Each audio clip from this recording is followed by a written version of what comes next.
DSP గారికి నమస్కారం sir. మాది దుంపిలపల్లె గ్రామం, రేగొండ మండల్, జయశంకర్ భూపాలపల్లి డిస్టిక్. నా పేరు నాగరాజు, మా భార్య పేరు శృతి. మేము గత కొన్ని సంవత్సరాలుగా లవ్ చేసుకుంటాం. వాళ్ళ ఇంట్లో ఈ విషయం తెలియగా ఆమెకు పెళ్లి సంబంధాలు చూడగా ఆమె బయటికి వచ్చేసింది. మేము తర్వాత ప్రేమ వివాహం చేసుకున్నాం.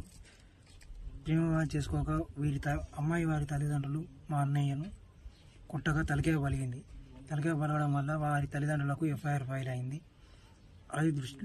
ఎఫ్ఐఆర్ ఫైల్ కాగా తర్వాత ఎస్ఐ సందీప్ కుమార్ గారు మాకు కాల్ చేసి స్టేషన్కు రమ్మనగా మేము ప్రేమ వివాహం చేసుకున్న తర్వాత స్టేషన్కు వచ్చిన తర్వాత పలువురు పెద్ద మనుషులు హిందూ సాంప్రదాయం ప్రకారం, ఎస్ఐ గారు మరియు పలువురు పెద్ద మనుషులు హిందూ సాంప్రదాయం ప్రకారం పెళ్లి చేసుకోమని మమ్మల్ని బలవంతం చేస్తున్నారు. మాకు ఎటువంటి పెళ్లి మాకు అవసరం లేదు. ఎందుకనగా మేము ప్రేమ